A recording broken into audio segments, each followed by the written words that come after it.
Tonight we explore the life of Abraham Lincoln, the humble rail splitter who became America's 16th president and reshaped a broken nation. From a log cabin in the Kentucky wilderness to the echoes of the Gettysburg Address, Lincoln's story is one of tragedy, triumph, and a relentless pursuit of unity.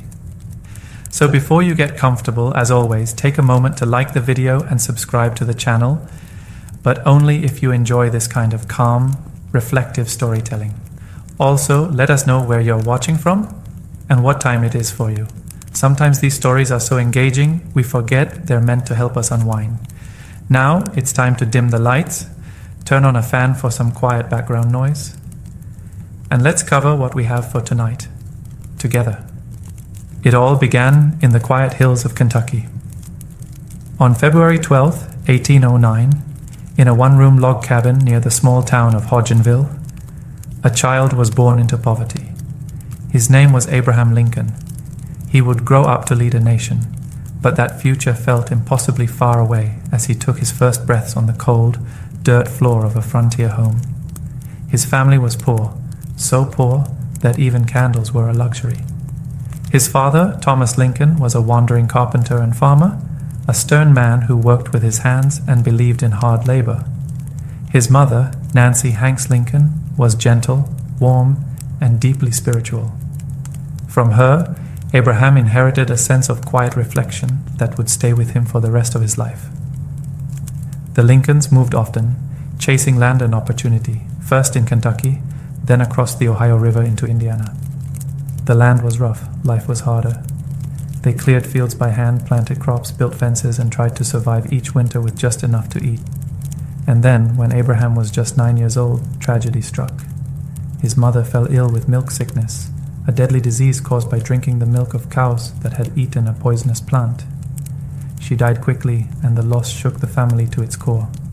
For Abraham, it left an invisible wound that never quite healed. He would carry that grief quietly, folding it into the melancholy that shaped his personality. But light returned to the Lincoln home when his father remarried a kind widow named Sarah Bush Johnston. She brought warmth and structure to the family, and she brought books. She saw something in young Abe, something thoughtful and curious. While Thomas Lincoln wanted his son to swing an axe, Sarah encouraged him to open a book. And he did, again and again. The boy from the log cabin had no fancy tutors, no fine clothes, and barely any schooling, but he had a burning hunger to learn. In a world that expected him to plow fields and remain forgotten, Abraham Lincoln quietly began to grow, not in size alone, but in spirit. It was a humble beginning, but even the tallest trees come from the smallest seeds, and Lincoln was just beginning to rise.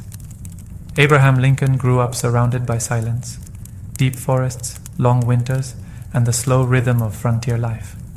But inside that silence, something stirred. While other boys swung axes and hunted game, Abraham was often found beneath a tree, a book open in his lap, lost in a world far from the wilderness. Formal education was almost non-existent in the backwoods of Indiana. In total, Lincoln may have had less than a year of traditional schooling, but he didn't let that stop him. He would borrow any book he could get his hands on, sometimes walking miles just to read a few precious pages. The Bible, Aesop's Fables, Robinson Crusoe, and later Shakespeare all became his silent teachers. His stepmother Sarah noticed this. She once said that Abraham read all the books he could lay his hands on and would repeat them word for word. She saw something in him that others missed, an almost sacred hunger to understand the world, to make sense of things most boys never even questioned. But life wasn't easy for a boy who read instead of fought. His father, Thomas, didn't fully understand Abraham's obsession with books. He valued hard work, not hard thinking. And while Abraham did his chores, splitting rails, hauling water, tending animals, his mind often wandered elsewhere. He dreamed of distant places, of ancient heroes, of justice, honor, and freedom. People noticed how strange he was. He was tall, awkward, and incredibly strong, yet quiet, almost shy. And when he did speak, his words carried a weight beyond his years. His neighbors were baffled by this lanky teen who could quote entire passages of poetry, then out-wrestle the strongest man in the county, but underneath his calm voice and polite manner was a restless energy. Lincoln wasn't satisfied with the life he'd been born into. The log cabin had taught him how to survive, but the books taught him how to think, and more importantly, how to dream. He once wrote, "The things I want to know are in books. My best friend is the man who'll get me a book I ain't read." It was in those pages, lit by candlelight, that Abraham Lincoln first began shaping the mind and the heart that would one day guide a nation through its darkest storm. By the time Abraham Lincoln reached his early 20s, he was tall, remarkably tall, standing at 6 feet 4 inches. He wore clothes that rarely fit, his pants always a little too short, his sleeves a little too loose. His face was lean and weathered, and his voice carried a slow, thoughtful rhythm. He looked like a man carved from the very trees he once split. In 1831, Lincoln arrived in the small frontier town of New Salem, Illinois. He had no money, no formal training, and no clear plan. But he had something more powerful than a resume. People liked him. Almost instantly. He took a job as a store clerk, and though the store wasn't always busy, Abe made an impression. He was known for being honest to a fault. If someone overpaid by a few cents, he would walk miles just to return the change. If he borrowed a book or tool, he always brought it back, sometimes in better condition than when he received it. His honesty earned him a nickname, Honest Abe. But it wasn't just his integrity that won people over, it was his wit. He told stories, long, meandering, hilarious stories. Stories that made people forget their troubles and lean in a little closer. He had a gift for language and timing, a way of turning even a simple anecdote into something unforgettable. He wasn't polished. He wasn't educated. But in New Salem, Lincoln began building something important. Trust. People came to him for advice, for laughter, and eventually for leadership. In 1832, he ran for the state legislature. He lost, but he didn't disappear. 2 years later, he tried again, and this time he won. In between, he served briefly in the Black Hawk War, not as a fighter, but as a captain. He never saw combat, but he was elected by the men, another sign that people believed in him. Lincoln's time in New Salem was short, but it was foundational. It was there that he tasted the beginnings of public life. There, that quiet boy who read by firelight became a man people listened to. He wasn't just telling stories anymore, he was beginning to write one of his own. After his time in New Salem, Abraham Lincoln set his sights on something bigger, the law. He had no formal degree, no classroom, no teacher. Instead, he studied alone, borrowing law books and reading them late into the night, just as he had done with poetry and scripture in his boyhood. By 1836, he passed the Illinois bar exam and became a licensed attorney.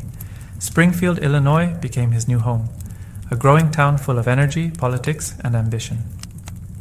There, Lincoln joined a law firm and began taking on all kinds of cases: property disputes, debts, assaults, even murder trials. He quickly earned a reputation as a skilled, fair, and ethical lawyer. He spoke plainly in court, used humor when needed, and never humiliated his opponents, even when he outsmarted them. But Springfield didn't just shape Lincoln's career, it also changed his heart. It was there that he met Mary Todd, a well-educated woman from a wealthy Kentucky family. Mary was unlike anyone Lincoln had ever known. She was sharp, confident, and shared his interest in politics. Their courtship was complicated.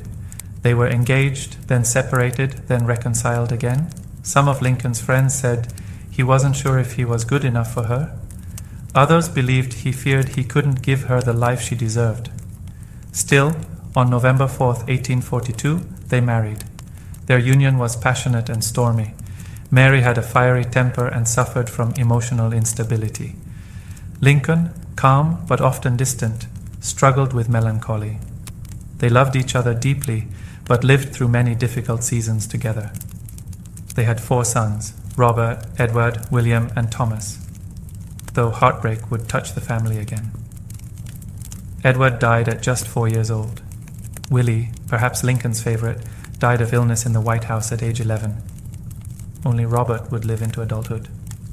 Behind the courtroom victories and rising public career, Lincoln carried a deep private sorrow. He was often quiet, spending long hours alone. Friends described his sadness as something that never left him, like a shadow following just behind. But through it all, he kept going. He had begun to see that the law was more than just rules and arguments. It was about people, about fairness, about right and wrong. And somewhere deep inside, Lincoln was already imagining a country that could be more just than the one he had inherited. By the mid-1850s, America was cracking under the weight of its own contradictions. It called itself the land of liberty, yet millions were still enslaved. The debate over slavery was no longer just a matter of politics. It was becoming a national identity crisis. And Abraham Lincoln, once a one-term congressman, found himself drawn back into the storm. At first, Lincoln hadn't spoken out forcefully. He disliked slavery, calling it morally wrong, but he didn't see himself as a radical. What he did believe, with clarity and conviction, was that slavery must not expand. That's what brought him back into the public eye. In 1854, Congress passed the Kansas-Nebraska Act, which allowed new territories to decide for themselves whether to allow slavery. To Lincoln, this wasn't just bad policy. It was a betrayal of the founding ideals. He began speaking again, slowly at first, then with increasing power and purpose. And then came 1858, the year of the Lincoln-Douglas debates. Stephen A. Douglas was a seasoned senator, charismatic and confident. Lincoln, the challenger, looked plain by comparison. But when they met in 7 open-air debates across Illinois, Lincoln surprised everyone. He didn't shout, he didn't insult. He reasoned, calmly, persistently, forcefully. He asked, "Can a nation remain half slave and half free?" And he didn't believe it could. Though Lincoln lost the Senate race, his words traveled far beyond Illinois. Newspapers across the country published his arguments. People started talking about this tall, awkward lawyer from the Midwest who spoke with honesty and moral clarity. By 1860, he was being considered for the highest office in the land. The Republican Party saw in Lincoln something rare, a man who opposed slavery without hatred, who spoke firmly but not cruelly. He wasn't the favorite, but in a divided field, he emerged as the nominee. And then, on a cold November night in 1860, Abraham Lincoln was elected the 16th President of the United States. The South didn't wait for him to take office. Within weeks, states began to secede. The Union, the very idea of the United States, was crumbling. Lincoln hadn't yet stepped into the White House, but already he was walking into history. When Abraham Lincoln took office in March of 1861, he stepped into a nation already at the edge of collapse. 7 southern states had seceded before he even placed his hand on the Bible. More would follow. They believed his presidency threatened their way of life, especially the institution of slavery. Lincoln didn't want war, he wanted unity. But when Confederate forces fired on Fort Sumter in April, the choice was made for him. The Civil War had begun. He had never led an army, never commanded troops, never studied war. Yet now the fate of a nation rested on his shoulders.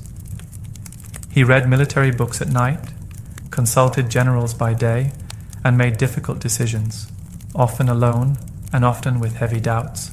The war dragged on, and it was brutal. Battle after battle, the death toll rose. Young boys, both north and south, marched into muddy fields and never returned. Cities were burned. Families were torn apart. Brothers fought brothers. It was no longer a political disagreement, it was a human tragedy. Lincoln faced pressure from all sides. Newspapers mocked him. Political enemies accused him of tyranny. Even members of his own cabinet questioned his leadership. He fired general after general, searching for someone who could match the urgency of the hour, and at home he grieved.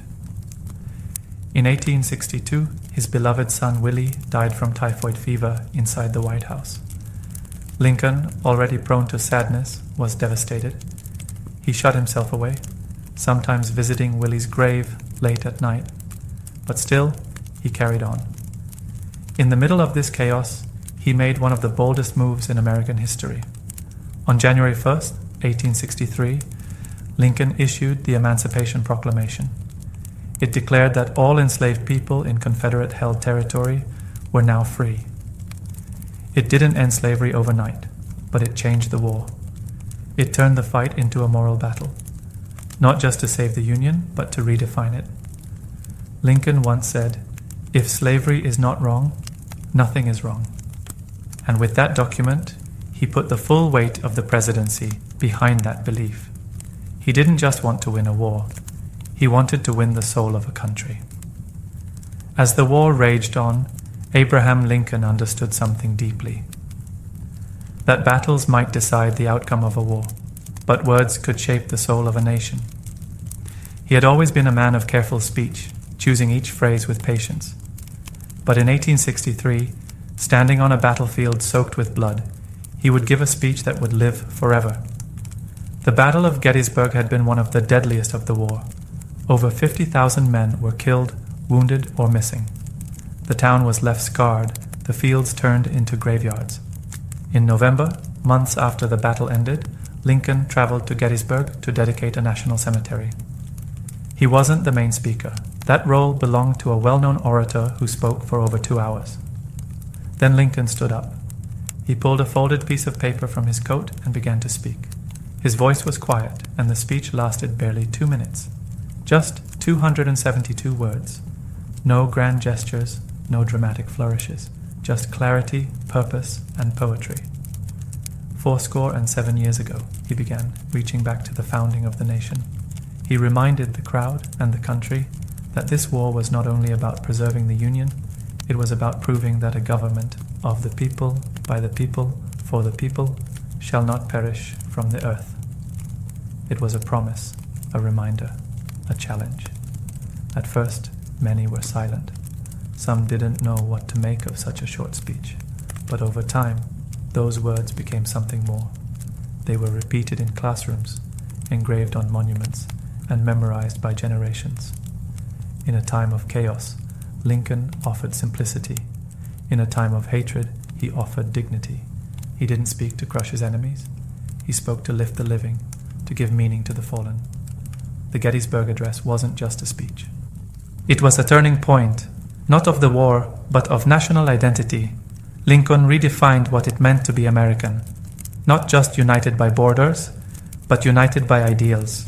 He believed words could heal, and with 272 of them, he helped a grieving nation begin to remember what it stood for.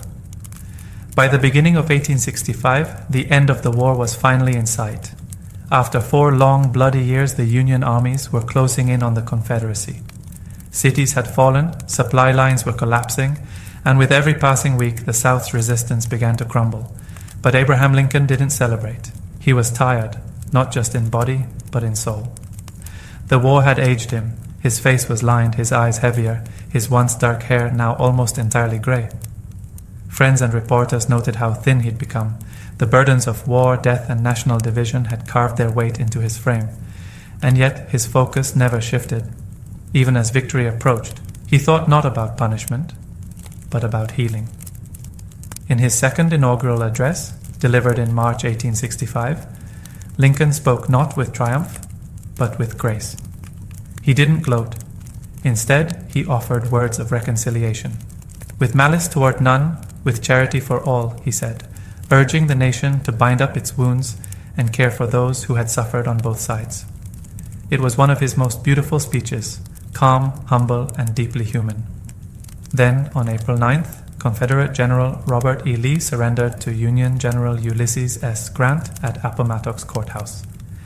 The war was over. The Union had been saved. And slavery, the institution that had divided the country for centuries, was finally ending. Across the North, bells rang and crowds cheered. There was a sense of relief, of cautious hope. People imagined a future of rebuilding, of reunion. Lincoln began making plans, not just to restore the South, but to reimagine what America could become. He would never get the chance. Just 5 days after Lee's surrender, on the evening of April 14, 1865, Lincoln attended a play at Ford's Theater in Washington, D.C. As he sat in his theater box, A well-known actor and Confederate sympathizer named John Wilkes Booth slipped in and shot him in the back of the head. Lincoln never regained consciousness.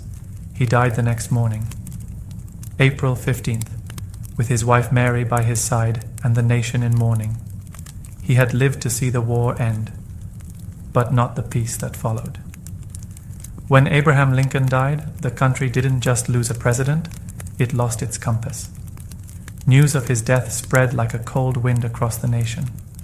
In the North, people wept openly in the streets. Church bells rang for hours. Businesses closed. Entire cities went silent. Even those who had once criticized him now spoke of his greatness with reverence.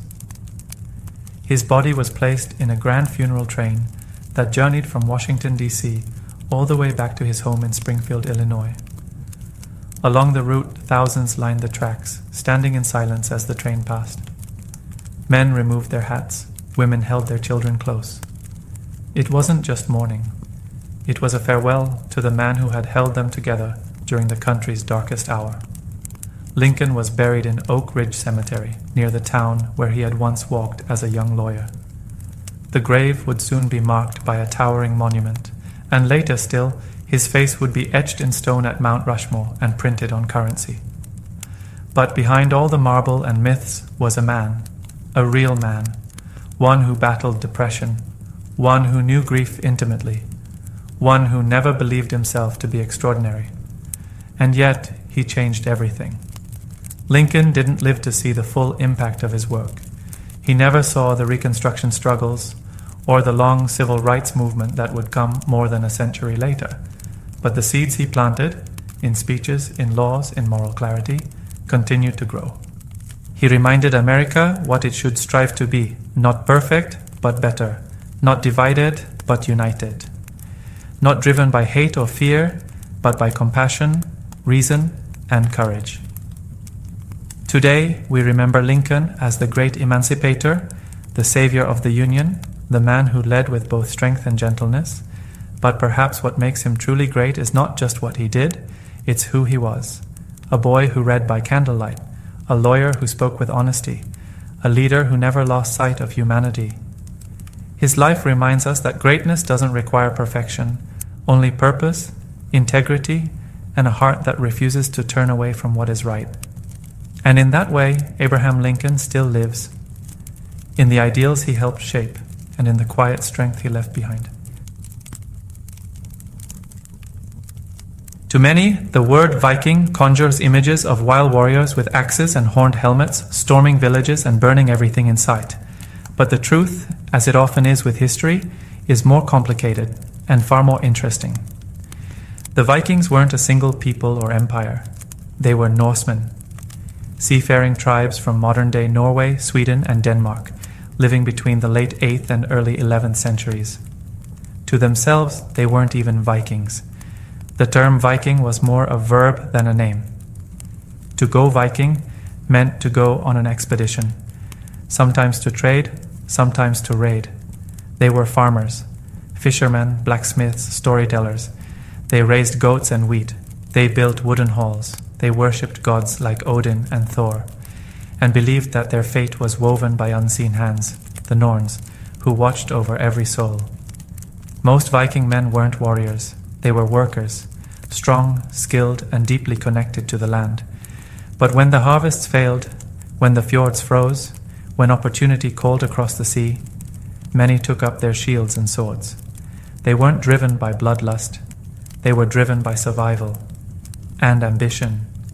Their world was one of harsh winters, short summers, and a constant struggle against nature.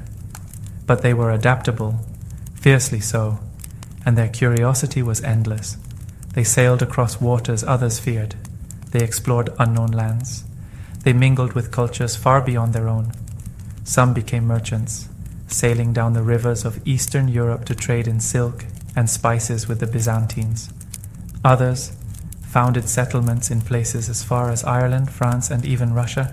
To those they attacked, they were seen as barbarians, destroyers of peace, but to themselves they were bold adventurers, carving out a future in a world that often gave them little. It's easy to paint them with one brush, to imagine them as only raiders, but their true story is more layered, more human. Before we follow them across seas, into battles and legends, we must first remember the Vikings were not monsters. They were men, and they were about to change the world.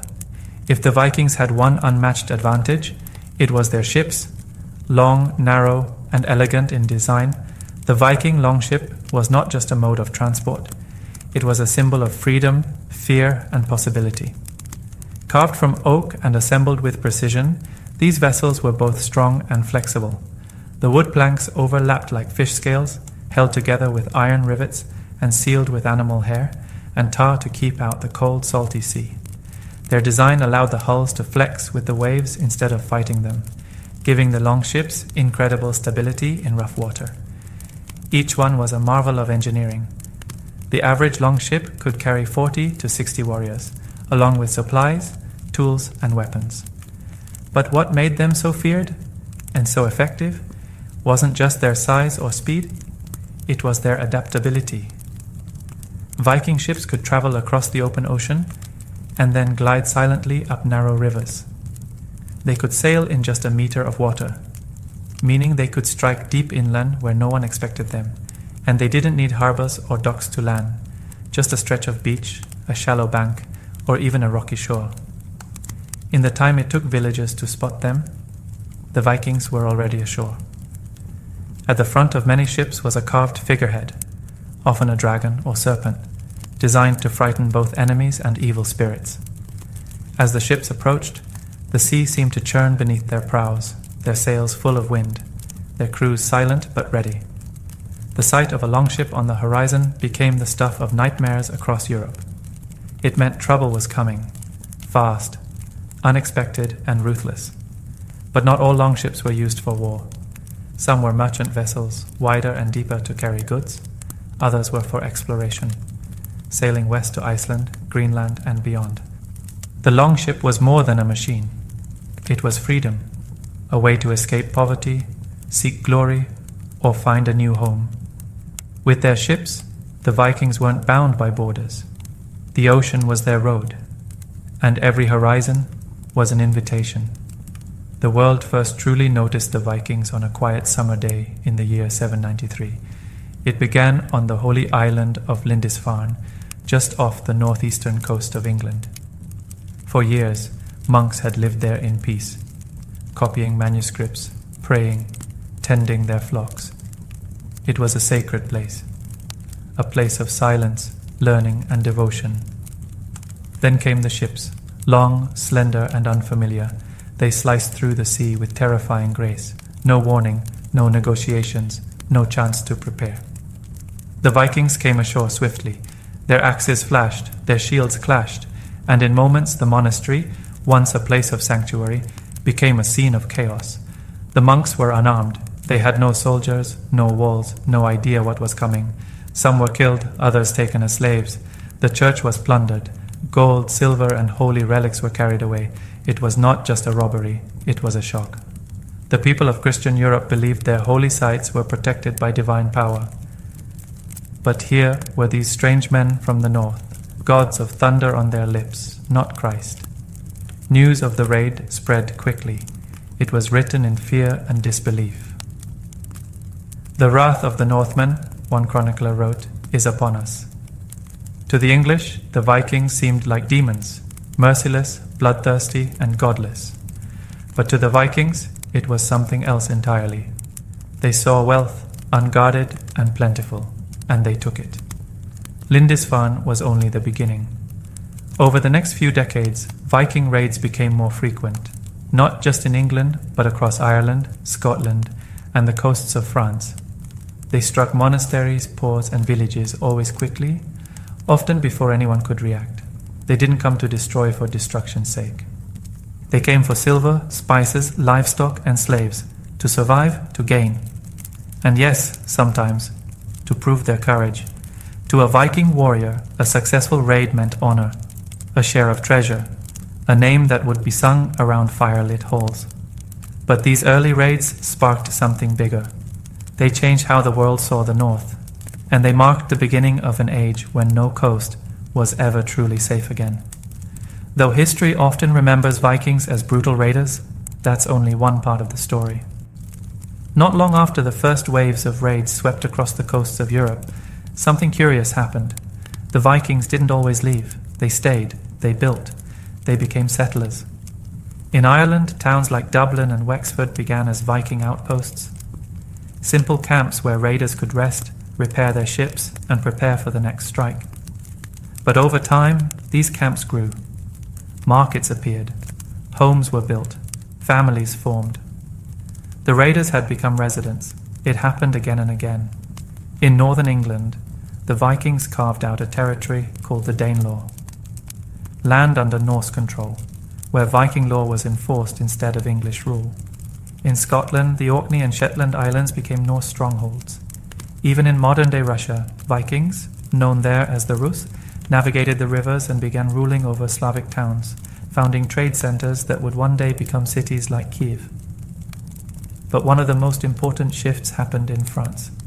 In 911, a Viking leader named Rollo struck a deal with the Frankish king Charles the Simple. Rollo had been raiding northern France for years, his fleet attacking along the River Seine. But instead of continuing the endless violence, Charles offered land in exchange for peace.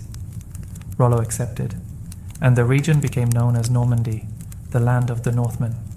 There, Norse culture slowly blended with Frankish tradition. Vikings became Christian. They adopted local customs, language, and farming techniques. Within a few generations, their descendants would be fully French, and yet still carry the legacy of their Viking roots. This pattern repeated across the Viking world. The same hands that once swung axes began tilling fields. The same ships that carried warriors now transported grain, cloth, and tools. The sword gave way to the plow. Viking settlers intermarried with local populations. They learned new languages. They brought their gods, and sometimes left them behind. They didn't just invade, they transformed. The image of the wild, lawless Viking hides a deeper truth. They weren't just destroyers of kingdoms, they were founders of them. To understand the Vikings, you must understand what they believed. Because behind every raid, every voyage, every final breath on the battlefield was a belief in something greater, something eternal. The Norse world was filled with gods, giants, spirits, and fate. They believed that life was not random, but woven, literally, by three mysterious beings known as the Norns. These sisters sat at the base of the world tree, Yggdrasil, and spun the destinies of every man and woman. At the center of this mythic universe was Odin, the Allfather. A one-eyed god of wisdom, war, and poetry, Odin had traded one of his eyes for knowledge. He was always seeking, just like the Vikings themselves. Then there was Thor, the thunder god wielding his mighty hammer Mjolnir. He protected gods and humans alike from the forces of chaos, riding into battle with lightning in his wake. Many Vikings wore Thor's hammer as an amulet, a symbol of strength and courage. Freya, the goddess of love, beauty, and war, also played a central role. It was said that she claimed half the souls of fallen warriors, taking them to her hall, while the other half went to Odin's great hall, Valhalla. Ah, Valhalla. To the Vikings, death was not something to fear. If a man died bravely in battle, he would be carried by Valkyries, warrior maidens of Odin, to the golden halls of Valhalla, where he would feast, fight, and celebrate until the end of days. But if a warrior died of sickness, cowardice, or old age, he would not go to Valhalla. He would fade into a quieter, lesser afterlife. To die without honor was the greatest tragedy. This belief shaped how Vikings lived. They welcomed risk. They faced battle with courage, not because they didn't fear death, but because they hoped to earn a place in the next world. Their myths weren't just stories, they were instructions, guides for how to live with pride, face hardship, and meet death without flinching. For the Norse, the gods were not distant, they were present, watching, waiting. And when a Viking lifted his sword and charged into danger, he wasn't alone. It's one of the most iconic images in popular culture. A Viking warrior, towering and wild, with a snarling beard and a helmet adorned with massive, curved horns. It looks fierce. It looks bold. But it's not true. The idea that Vikings wore horned helmets is a myth, one born not from archaeology, but from art and theatre, centuries after the Viking Age had ended. No Viking helmet with horns has ever been found. None appear in carvings, tapestries, or descriptions from the time. The helmets that have been discovered, like the famous one found in Geirmundur, Norway, are simple, practical, and made of iron, rounded, reinforced, and close-fitting, built for function, not intimidation. So where did the horned image come from? It began in the 1800s, during the Romantic era, when artists and composers became fascinated by ancient myths and warrior cultures. When Richard Wagner composed his famous operas about Norse gods and heroes, costume designers needed a look that matched the drama. They added horns. These theatrical helmets looked powerful on stage. They gave singers a larger-than-life presence. Audiences were thrilled, and from there the image stuck. Books, paintings, and later Hollywood films embraced it. Horned helmets became a symbol of wild strength, a shortcut for Viking. But real Viking warriors would have found such helmets ridiculous. Horns on a battlefield would have made them easy targets. The horns could catch weapons, get stuck indoors, or throw off balance during a fight. Vikings were practical people. Their gear was designed for survival, not style. That doesn't mean they weren't artistic. Their weapons and armor were often beautifully carved with knotwork and animals. Their ships bore dragon heads. Their jewelry had deep meaning. But when it came to battle, efficiency mattered most. Even so, the myth lives on. In cartoons, in costumes, in football team logos. It's hard to shake such a bold image, even when history tells a different story. But the truth is more interesting than the fiction. Because the real Vikings didn't need horns to be terrifying. They had skill, they had strategy, and they had a silence before the storm that no helmet could capture. The Vikings were not just raiders or settlers. They were explorers, restless, curious, and unafraid of the unknown. While much of Europe viewed the sea as a boundary, the Norse saw it as a road, a challenge, yes, but never a wall.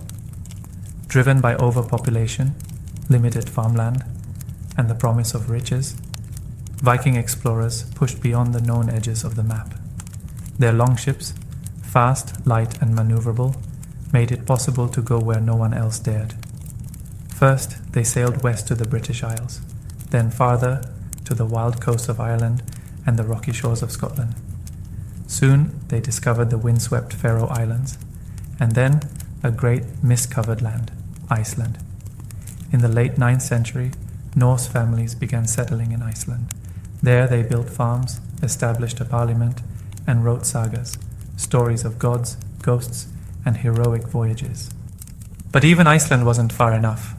By the late 10th century, Eric the Red, a bold and exiled chieftain, set sail from Iceland and reached a vast icy coastline. He named it Greenland, hoping the name would attract settlers. It worked, but the most legendary voyage came next. Around the year 1000, Eric's son, Leif Erikson, set sail even farther west. He landed on a new land, one with forests, grasslands, and grapes. The Norse called it Vinland. Most scholars believe Vinland was part of modern-day Newfoundland in Canada. Leif and his crew built a small settlement, now known as L'Anse aux Meadows, the first known European presence in North America. This happened nearly 500 years before Columbus would sail from Spain. But the Norse presence in Vinland didn't last. Conflict with indigenous peoples, harsh winters, and the distance from home eventually forced them to abandon the settlement. Still, they had come. They had crossed the Atlantic and returned. Their journeys were not just about conquest, they were about possibility. Vikings explored the rivers of Eastern Europe, traded with the Byzantine Empire, and journeyed through deserts and forests in search of something more. They didn't always know where they were going, but they went anyway. In a world bounded by fear, the Norse spirit moved with the tide, ever outward, always wondering, What lies beyond? No age lasts forever, not even one born on wind and sea. By the middle of the 11th century, the Viking world was changing, slowly at first, then all at once. The raids that once shook the coasts of Europe began to fade. The longships still sailed, but they carried more goods than warriors. The same hands that once gripped axes were now signing treaties, trading furs, and kneeling in prayer. One by one, the old pagan beliefs gave way to Christianity. Missionaries had arrived decades earlier, some as captives, others as guests. And over time, their influence grew. Kings and chieftains began converting, not only for spiritual reasons, but for alliances, legitimacy, and peace with Christian neighbors. With religion came structure, and with structure came kingdoms. In Denmark, Norway, and Sweden, strong central monarchies began to take shape. Local chiefs were replaced by royal law. Raiding gave way to taxes. The wild independence that had once defined Viking society was being reshaped by order. At the same time, European defenses improved. Castles rose along the coastlines. Towns fortified their walls. The element of surprise, so crucial to Viking raids, was vanishing. The world was simply growing harder for Vikings to thrive in. One of the final chapters came in 1066. A powerful Norse king named Harald Hardrada sailed to England with dreams of reclaiming a throne. He fought bravely at the Battle of Stamford Bridge, but was killed in battle. Just weeks later, another invasion came, this time from William, Duke of Normandy, himself a descendant of Vikings. He conquered England, not as a raider, but as a king. The Viking Age had come full circle, from seaborne raiders to crowned rulers, from oral myths to written laws. And then the sails faded from the horizon. But while the raids ended, the legacy remained. In place names, in languages, in bloodlines, in the fierce independence of Iceland, in the stones carved with runes that still whisper their stories. The age of the Viking had passed, but their spirit, bold, curious, and unrelenting, had already changed the world. And some part of that spirit still sails quietly beneath the surface of our history. The sails are gone, the oars have stopped. The longships rest in museums and burial mounds. But the legacy of the Vikings still moves quietly through the world. They left no empire in the traditional sense, no towering ruins or marble temples, and yet their impact is carved deeply into the bones of modern Europe and beyond. In England, over 1,000 towns and villages bear Norse names. Words like knife, sky, window, and berserk come straight from the Old Norse tongue. Even the days of the week, Tuesday for Tyr, Wednesday for Odin, Thursday for Thor, and Friday for Freya, remind us that the gods of the Vikings still echo in the calendars we live by. In Ireland, cities like Dublin were founded by Norse settlers, first as ports for plunder, then as trading hubs, and finally as thriving medieval communities. In France, the Normans, descendants of Viking settlers, would go on to shape the history of Europe through war and rule, most famously in 1066, when William the Conqueror claimed the English crown. In Iceland, their language survives almost untouched, so close to Old Norse that ancient sagas can still be read aloud with little translation. These sagas, written on parchment in flickering candlelight, preserve the myths, values, and dreams of a people long gone, yet never fully forgotten. But their legacy isn't just historical, it's cultural, it's emotional. The Viking spirit of daring, endurance, and curiosity has become a symbol around the world. Books, films, games, and television shows continue to reimagine their stories, often more myth than truth. And yet something remains authentic in their portrayal, the sense of wild freedom, of facing storms head-on, of crossing boundaries others fear. We remember the Vikings not only for their ferocity, but for their humanity, for being people who lived fully in a world that demanded strength and sacrifice. They were poets and explorers, raiders and rulers, mothers and fathers, storytellers and seekers. The Viking Age may be over, but its waves are still washing upon the shores of our culture, gently reminding us that the sea was never the end of their world. It was only ever the beginning. Long before the first Spanish sails appeared on the horizon, there stood a city that seemed to defy nature itself.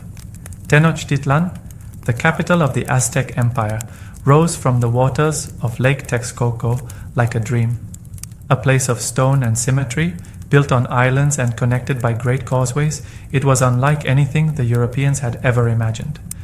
Founded in 1325, according to legend, the Aztecs were guided there by a prophecy to find an eagle perched on a cactus, devouring a serpent. That vision appeared on a swampy lake bed